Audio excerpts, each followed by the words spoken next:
ನನ್ನ ಹೆಸರು ಸುರೇಶ್ ಅಂತ. ನಾನು ಮೂಲತಃ ತುಮಕೂರು ಜಿಲ್ಲೆಯವನು. ನನ್ನ ಗ್ರ್ಯಾಜುಯೇಷನ್ ಇಂಜಿನಿಯರಿಂಗ್ ಆದಮೇಲೆ ನಾನು ಐ ಟಿನಲ್ಲಿ 2003 ಕೆಲಸ ಮಾಡಿದೆ. ಸುಮಾರು 15 ವರ್ಷ ಐ ಟಿನಲ್ಲಿ ಕೆಲಸ ಮಾಡಿ ಆಫ್ಟರ್ ಕರೋನಾ ಆದಮೇಲೆ ನಾನು ನನ್ನ ಪರ್ಸನಲ್ ಕಾರಣಗಳಿಂದ ಕೆಲಸವನ್ನು ರಿಸೈನ್ ಮಾಡಿ ನಾನು ನನ್ನ ನೇಟಿವ್ ಇಲ್ಲಿ ತುಮಕೂರು ಹತ್ರ ಒಂದು ಗಂಗನಾಳ ಅಂತ ಒಂದು ಗ್ರಾಮದಲ್ಲಿ ಜಮೀನು ತೊಗೊಂಡ್ಮೇಲೆ ಕೃಷಿ ಮಾಡಬೇಕು ಅಂತ ಆಸಕ್ತಿ ಪಟ್ಟು ಅದರಲ್ಲಿ 1-2 ಎಕರೆಯಲ್ಲಿ ಅಡಿಕೆ ಇದೆ, 2 ಎಕರೆಯಲ್ಲಿ ತೆಂಗು ಇದೆ, ಇನ್ನು ಉಳಿದ 1.5 ಎಕರೆಯಲ್ಲಿ ರೇಷ್ಮೆ ಹಾಕಿದ್ದೀನಿ, ನೇರಳೆ ಹಾಕಿದ್ದೀನಿ. ನಾನು ಅಡಿಕೆ ಬಂದು ನಂದೀಗ ಅದು ಹೇಳ್ದಂಗೆ ಫಸ್ಟು ನಾನು 2017 ನಾನು ಈ ಜಮೀನು ತೊಗೊಂಡಾಗ ನಾನು ಈಗ 9ಕ್ಕೆ ಹಾಕಿದ್ದೀನಿ. ಈಗ ನಾನು ಅಡಿಕೆ ಗಿಡ ಹಾಕಿರೋದು 6ನೇ ವರ್ಷಕ್ಕೆ ಬಿದ್ದಿದೆ. ಆಲ್ರೆಡಿ 6ನೇ ವರ್ಷಕ್ಕೆ ನನ್ನ ಈಲ್ಡ್ ಬಂದಿದೆ ಆ್ಯಕ್ಚುಲಿ. ಈ ಥರ ಅದು ಅಡಿಕೆದು. ಅಡಿಕೆನೂ ಇವತ್ತಿನ ಇದರಲ್ಲಿ ಅದು ರೇಟು ಅಪ್ ಆ್ಯಂಡ್ ಡೌನ್ ಎಲ್ಲ ಕ್ರಾಫ್ಟ್ಗೂ ಅದು ಬೆಲೆ ಇದ್ದೇ ಇರುತ್ತೆ. ಅಡಿಕೆ ತೆಂಗಿಗೂ ಅಡಿಕೆನೂ ಇವತ್ತು ನಾನೀಗ ಒಂದು 500 ಗಿಡ ಆಲ್ರೆಡಿ ಬೆಳೆಗೆ ಬಂದಿದೆ. ಹೊಸ್ದಾಗಿ ಇನ್ನು 500 ಗಿಡ ನಾಟಿ ಮಾಡಿದ್ದೀನಿ.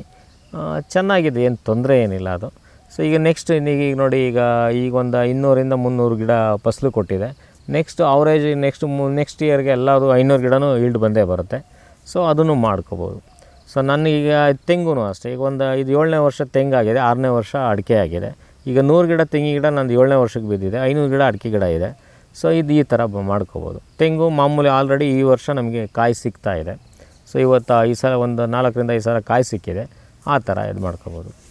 ಅದು ಅಡಿಕೆದು ಸಿಂಪಲ್. ಈಗ ಎಲ್ಲ ನಮ್ಮ ಈ ಗುಬ್ಬಿ ತಾಲೂಕು ಅಥವಾ ನಮ್ಮ ತುಮಕೂರು ಡಿಸ್ಟ್ರಿಕ್ಕೆಲ್ಲ ಏನಿದೆ ಎಲ್ಲ ಈಗ ಆಲ್ಮೋಸ್ಟ್ ಅಡಿಕೆದು ಅವ್ರವ್ರ ಮನೇಲಿ ಜನ ಇದ್ದರೆ ಅವರೇ ಮಾಡ್ಕೋಬೋದು. ಇಲ್ಲ ಅಂತಂದರೆ ಅವರೇ ಬೇರೆಯವ್ರು ಬಂದು ತೊಗೊತಾರೆ. ಅಡಿಕೆ ನಿರ್ವಹಣೆ ಈಸಿನೇ, ವಾಟ್ರ್ ಇದ್ದರೆ, ಅದಂತೂ ಸತ್ಯ, ಅದು ಹೇಳ್ಬೋದು. ಈಗ 45,000 50,000 ಇರೋದನ್ನು ಅವ್ನು ಚೇಣಿಗೆ ಬಂದು ಎಷ್ಟಕ್ಕೆ ತೊಗೊತಾನೆ? 35-40 ಸಾವಿರ ಕೊಡ್ತಾನೆ. ಅಲ್ಲೇ ಅವ್ನು ಕಂಡಂಗೆ ರೇಟ್ 10,000 ಇಳಿಸಿರ್ತಾನೆ.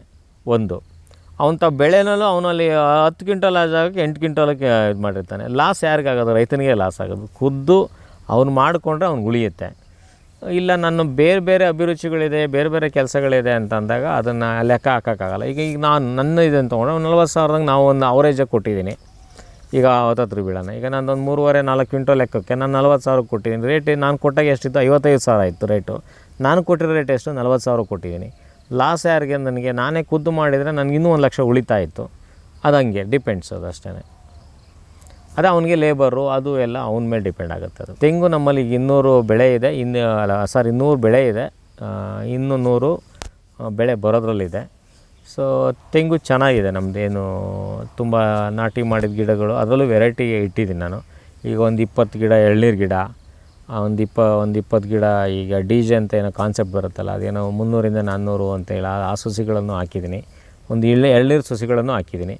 ಇದರಲ್ಲೇ ಅದರಲ್ಲೂ ಒಂಥರ ಎಂಟರ್ ಕ್ರಾಪ್ ಥರನೇ ಎಲ್ಲ ಒಂದೇ ಮಾಡೋ ಬದಲು ಈಗ ಯಾರೋ ಬಂದರು, ಈಗ ಎಳ್ನೀರು ಬೇಕು ಅಂದಾಗ ಎಳ್ನೀರು ಸಸಿಗಳಿದೆ ಒಂದು 20 ಗಿಡ. DJ ಅನ್ನೋದು ಅದು ಬೇರೆ ಇದೆ. ಅದು ನೋಡೋಣ ಅದು ಯಾವ ರೀತಿ ಬರುತ್ತೆ ಅಂತ. ಆ ಥರ ಮಾಮೂಲಿ ನಮಗೂ ಏನು ಗುಬ್ಬಿ ಸೈಡ್ ನಮ್ಮದೇನಿದೆ ಇದನ್ನೇ ನಮ್ಮ ತೆಂಗಿನ ಸಸಿಗಳನ್ನೇ ಹಾಕಿದ್ದೀವಿ. ಚೆನ್ನಾಗಿದೆ, ಒಟ್ಟಿನ ತೆಂಗಿನ ಗಿಡ ಚೆನ್ನಾಗಿದೆ, ತೆಂಗು ಅಡಿಕೆ ಎಲ್ಲ ಚೆನ್ನಾಗಿದೆ, ಏನು ತೊಂದರೆ ಏನಿಲ್ಲ. ಅದು ಸಾಗಾಣಿಕೆ ಹೆಂಗೆ ಮಾಡ್ಬೋದು? ರೈತ ಅವನ ಜೊತೆ ಇದ್ದರೆ ಇದರಲ್ಲಿ ಮಾಡ್ಕೊಂಡು ಹೋಗ್ಬೋದು. ಟೆಂಪೋಗಳಲ್ಲಿ ಎಲ್ಲ ಒಟ್ಟಿಗೆ ಹೋದರೆ ಅವ್ರಿಗೆ ದುಡ್ಡು ಉಳಿಯುತ್ತೆ. ಈಗ ನನಗೆ ವ್ಯವಸ್ಥೆ ಇದೆ, ನಾನು ಓನ ತೊಗೊಂಡು ಹೋಗ್ತೀನಿ.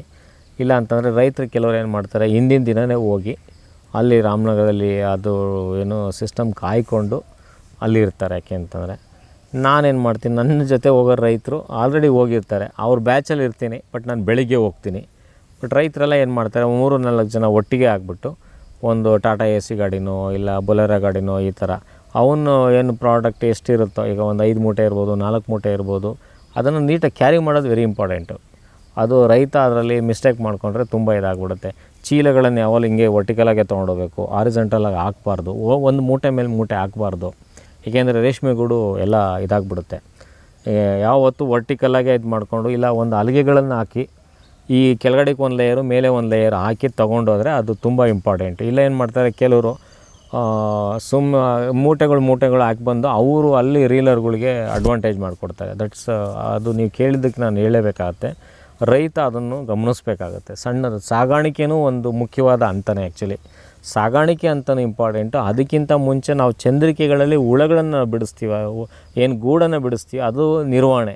That's the very important process. ಅದರಲ್ಲಿ ನಾವು ಗಲೀಜು ಗೂಡು ಅಥವಾ ಜಲ್ಲಿಗೂಡು ಆಮೇಲೆ ಆ ಜುಟ್ಟುಗಳಿರುತ್ತಲ್ಲ ಅದನ್ನೆಲ್ಲ ನಾವು ನೀಟಾಗಿ ತೆಗಿಬೇಕು. ಅವನಿಗೆ ನೋಡಿದಾಗ ಇದು ಇಂಪ್ರೆಸಿವ್ ಆಗಿರಬೇಕು. ಆಮೇಲೆ ಗೂಡುಗಳಲ್ಲೂ ಅಷ್ಟೇ ನಾವೇನಂದರೆ ಒಂದೊಂದನ್ನು ನಾವು ಈಗ ಸಣ್ಣದು ದೊಡ್ಡದು ಇರುತ್ತೆ ಅದನ್ನೆಲ್ಲ ಬೇರ್ಪಡಿಸ್ಬೇಕು. ನಾವು ಸಣ್ಣದನ್ನೆಲ್ಲ ಇದರೊಳಗೆ ಹಾಕ್ಬಾರ್ದು. ಈಗ ನಾವು ಅಲ್ಲಿ 1 kg ಗೂಡನ್ನು ನಾವು 100 kg ಒಳಗೆ ಹಾಕಿದಾಗ ಅವನೇನು ಮಾಡ್ತಾನೆ, ಅವ್ನು ನೋಡೋದನ್ನೇ 1 kgದು ಅವ್ನು ನೋಡಿ 100 ರೂಪಾಯಿ ಅವ್ನು ಕಮ್ಮಿ ಮಾಡ್ತಾನೆ. ಆ ಥರ ನಾವು ಮಾಡ್ಕೋಬಾರ್ದು ಅದನ್ನ. ಆ್ಯಕ್ಚುಲಿ ನಿರ್ವಹಣೆಗೆ ಚಂದ್ರಿಕೆ ಹುಳ ಸಾಕಾಣಿಕೆ ಒಂದಾದರೆ ಹುಳ ಏನು ಚಂದ್ರಿಕೆ ಮೇಲೆ ಹತ್ತಿ ಗೂಡು ಕಟ್ಟಿದ ಮೇಲೆ ಅದನ್ನು ಬಿಡಿಸ್ಕೊಂಡು ಹೋಗೋದು ಅದು ಒಂದು ಮುಖ್ಯವಾದ ಹಂತನೇ. ಯಾವ ರೀತಿ ಬಿಡಿಸ್ಕೋಬೇಕು, ಅದು ಕ್ಲೀನಿಂಗ್ ಹೆಂಗೆ ಮಾಡ್ಕೋಬೇಕು, ಯಾವ್ಯಾವುದನ್ನು ಹೆಂಗೆ ತೊಗೊಂಡೋಗ್ಬೇಕಾದ್ರೆ ಯಾವ ರೀತಿ ತೊಗೊಂಡೋಗ್ಬೇಕು, ಇದೆಲ್ಲ ಒಂದು ಒಟ್ಟು ಪ್ರೋಸೆಸ್ ಆಗುತ್ತೆ.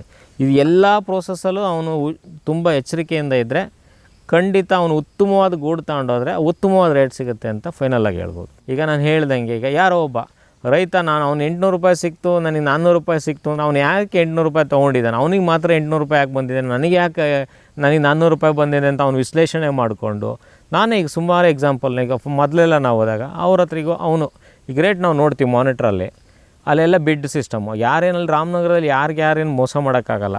ಸುಮಾರು ಜನ ಅವ್ರು ರೀಲರ್ಸ್ ಬರ್ತಾರೆ, ನಿನ್ನ ಗೂಡು ಹೆಂಗಿದೆ ಅಂತ ಮುಟ್ಟು ನೋಡ್ತಾರೆ, ಅದು ಬಿಡ್ ಕೂಗ್ತಾರೆ. ಚೆನ್ನಾಗಿರೋ ಮೆಟೀರಿಯಲ್ಗೆ ಆಲ್ವೇಸ್ ಕಾಂಪಿಟೇಷನ್ಸ್ ಇರುತ್ತೆ. ಅದನ್ನು ನಾವು ಎಚ್ಚರ ವಹಿಸ್ಕೋಬೇಕು. ಮೆಟೀರಿಯಲ್ ಚೆನ್ನಾಗಿತ್ತು ಅಂತಂದರೆ ನಾವು ರೇಟು ಎಷ್ಟಾರ ಇರಲಿ, ಆಮೇಲೆ ಮಾರ್ಕೆಟ್ಗೆ ಎಷ್ಟಾರ ಬರಲಿ, ಇವತ್ತು 40 ಟನ್ ಬರ್ತಾ ಇದೆಯಾ 80 ಟನ್ ಬರಲಿ, ಅದ್ರ ಬಗ್ಗೆ ನಾವು ತಲೆ ಕೆಡಿಸ್ಕೋಬೇಕಾಗಿಲ್ಲ. ನಮಗೆ ಬೇಕಾಗಿರೋದೇನು, ನಂದು ಮೆಟೀರಿಯಲ್ ಚೆನ್ನಾಗಿತ್ತು ಅಂತಂದರೆ ದೊಡ್ಡ ದೊಡ್ಡ ರೀಲರ್ಸ್ ಏನು ಮಾಡ್ತಾರೆ, ಅವ್ರು ಯಾವಾಗಲೂ ಬೈ ಮಾಡೋದೇ ಒಳ್ಳೆ ಕ್ವಾಲಿಟಿ ಗೂಡನ್ನು ಅವರು ತೊಗೊಳೋದು. ಅಂಥವ್ರು ಏನು ಮಾಡ್ತಾರೆ, ಬಲ್ಕಲ್ಲಿ ತೊಗೊಳೋರು ಏನು ಮಾಡ್ತಾರೆ, ಚೆನ್ನಾಗಿರೋ ಮೆಟೀರಿಯಲ್ ತೊಗೊತಾರೆ. ಅವರು ಒಳ್ಳೆ ಕ್ವಾಲಿಟಿ ಸಿಲ್ಕ್ ಕೊಡಬೇಕು ಅಂತಂದರೆ ಒಳ್ಳೆ ಕ್ವಾಲಿಟಿ ಗೂಡನ್ನು ತಗೋಬೇಕು. ರೈತ ಅಲ್ಲಿ ಎಚ್ಚೆತ್ಕೊಂಡು ಎಲ್ಲ ಇದರಲ್ಲೂ ತೋಟ ನಿರ್ವಹಣೆ ಚೆನ್ನಾಗಿರಬೇಕು, ಹುಳು ನಿರ್ವಹಣೆ ಚೆನ್ನಾಗಿರಬೇಕು, ಗೂಡು ಬಿಡಿಸ್ಕೊಂಡು ತೊಗೊಂಡು ಹೋಗ್ಬೇಕಾರೆ ಹೆಂಗೆ ಮಾರ್ಕೆಟಿಗೆ ಎಲ್ಲ 4 ರಿಂದ 3 ಹಂತ ಏನಿದೆ ಅದನ್ನೆಲ್ಲ ತೊಗೊಂಡೋದ್ರೆ ಅವ್ನಿಗೆ ಒಳ್ಳೆ ರೇಟ್ ಸಿಗುತ್ತೆ. ಅದೆಲ್ಲ ಓಪನ್ ಟೈಪ್ ಇರುತ್ತೆ, ಸಣ್ಣ ದಾರದೆಲ್ಲ ಇರುತ್ತಲ್ಲ, ಈರುಳ್ಳಿ ಚೀಲಗಳು ಇರುತ್ತಲ್ಲ, ಇಲ್ಲ ಅದರಲ್ಲೂ ಬೇಕಾದ್ರೂ ಕ್ಯಾರಿ ಮಾಡ್ಬೋದು. ಈ ಮಾಮೂಲಿ ಸಕ್ಕರೆ ಚೀಲಗಳಲ್ಲಿ ತೊಗೊಂಡೋಗ್ಬಾರ್ದು, ಫುಲ್ ಟೈಟಾಗಿ ಗಾಳಿ ಆಡಬೇಕು ಅದಕ್ಕೆ. ಅಲ್ಲಿ ಈಗ ರಾಮನಗರ ನಾವು ಹೋದರೆ ಅಲ್ಲೇ ಚೀಲಗಳು ಮಾರ್ತಾರೆ. ಅವು ಒಂದು ಚೀಲಗಳು 60 kg ಕೆಪಾಸಿಟಿ ಇರುತ್ತವೆ, 80 kg ಚೀಲ ಇರ್ತವೆ. ಈಗ ನಾನೇನು ಮಾಡ್ತೀನಿ, ನನಗೆ ಈಸಿಯಾಗಿ ಆಗಂಗೆ ನಾನು 30 ರಿಂದ 40 kg ನಾನು ಅಲ್ಲಿ ಹೋದಾಗ ಯಾರನ್ನೂ ಕಾಯೋಕ್ಕೆ ಹೋಗೋಲ್ಲ, ನಾನು ಎತ್ಕೊಂಡು ಒಳಗಡೆ ಹೋಗಂಗೆ ಹಂಗೆ. ಈಗ ನಾನೇನು ಮಾಡ್ತೀನಿ, ನನ್ನ ಕಾರಲ್ಲಿ ಹೋದ್ರು ನಾನು ಮುಂದೆ 2 ಚೀಲ ಹಾಕ್ಕೊತೀನಿ, ಹಿಂದ್ಗಡೆ 2 ಚೀಲ ಹಾಕ್ಕೊತೀನಿ, 55 kg ಮಾಡ್ಕೊತೀನಿ, 200 kg ನನಗೆ ಆರಾಮಾಗಿ ನಾನು ಹೋಗ್ತೀನಿ, ನನಗೆ ರಿಸ್ಕೇ ನಾನು ಮಾಡ್ಕೊಳಲ್ಲ. ಈಗ ರೈತರು ಒಟ್ಟೊಟ್ಟಿಗೆ ಹೋದಾಗ ಈಗ ಒಂದು ದೊಡ್ಡ ಗಾಡಿ ಮಾಡ್ಕೋಬೇಕು. ಈಗ ಒಂದು ಲಗೇಜ್ ಆಟೋ ಮಾಡಿಕೊಂಡ್ರೆ ಚೀಲಗಳು ಹಾಕೋಕ್ಕಾಗಲ್ಲ. ಒಂದು ಟಾಟಾ ಎಸ್ಸಿನೋ ಬೊಲೆರೋನೋ ಅಥವಾ ದೊಡ್ಡ ಗಾಡಿ ಮಾಡಿಕೊಂಡ್ರೆ ಮಧ್ಯದಲ್ಲಿ ಈಗ ಒಂದು ಏನು ಹಲಿಗೆಗಳು ಹಾಕ್ಬಿಟ್ರೆ ನೀಟಾಗಿ ಕೆಳಗಡೆ ಒಂದು ಲೇಯರು ಮೇಲೆ ಒಂದು ಲೇಯರು, ಅವನು 10-20 ಚೀಲ ಇರಲಿ, ಅವನು 10 ಚೀಲ ಕೆಳಗಡೆ ಹಾಕ್ಕೊಂಡು ಹೋದರೆ ಎಲ್ಲ ಹಿಂಗೆ ನಿಲ್ಲಿಸ್ಬೇಕು, ಯಾವುದು ಹಿಂಗೆ ಮಲಗಿಸ್ಬಾರ್ದು ಚೀಲಗಳನ್ನು. ಅದೇನಾಗುತ್ತೆ, ಈಗ 100 ಕಿಲೋಮೀಟ್ರ್ ನಾವು ಟ್ರಾವೆಲ್ ಮಾಡೋಕ್ಕೆ ಹೋದಾಗ ಎಲ್ಲ ಇಸಿಗ್ಬಿಡುತ್ತೆ ಗೂಡು. ಅದೇನಾಗುತ್ತೆ, ಅಲ್ಲಿ ಹೋದಾಗ ಏನಾಗುತ್ತೆ, ಚಳಿನಲ್ಲಿ ಈಗ ರಾತ್ರಿನೇ ಹೋಗಿರ್ತಾರೆ, ಅವನು ಟೆಂಪ್ರೇಚರ್ ಮೇಂಟೈನ್ ಮಾಡೋಕ್ಕಾಗಲ್ಲ. ಅಲ್ಲಿ ಗೂಡ್ಗೂ ಟೆಂಪ್ರೇಚರ್ ಮೇಂಟೈನ್ ಮಾಡಬೇಕು. ನಾವು ಒಂದು ಸಲ ಹುಳ ಹತ್ತುತ್ತಲ್ಲ ಅದು ಅಲ್ಲಿವರೆಗೂ, ಅವಾಗ ದಟ್ಸ್ ವೆರಿ ಇಂಪಾರ್ಟೆಂಟು. ಏನು ನಾವು ಹುಳಕ್ಕೆ ಚಂದ್ರಿಕೆ ಹಾಕ್ತೇವಲ್ಲ ಆವಾಗ ನಾವು ಟೆಂಪ್ರೇಚರ್ ಕರೆಕ್ಟಾಗಿ ಮೇಂಟೈನ್ ಮಾಡಬೇಕು. ಹೀಟ್ರ್ ಹಾಕೋದು ಚಳಿಗಾಲದಲ್ಲಿ ಇದು ಮಾಡಲಿಲ್ಲ ಅಂತಂದರೆ ಏನಾಗುತ್ತೆ, ಗೂಡು ಕಟ್ಟೋಕ್ಕೆ 4-5 ದಿನ ತೊಗೊಂಡ್ಬಿಡುತ್ತೆ. ಅವೇನೋ ಪ್ರೋಸೆಸ್ ನಾವು ಮಾಡಿದ್ರೆ ಏನಾಗುತ್ತೆ, 10 ರಿಂದ 11 ದಿನ ಆಗ್ಬಿಡುತ್ತೆ, 6 ದಿನಕ್ಕೆ ಆಗೋದು 11 ದಿನಕ್ಕೆ ಆಗ್ಬಿಡುತ್ತೆ. ಇದೆಲ್ಲ ಎಲ್ಲ ಡೀಟೇಲ್ಸ್ ರೈತನಿಗೆ ಅದು ಆಟೋಮೆಟಿಕ್ಕಾಗಿ ಕಲಿಸುತ್ತೆ.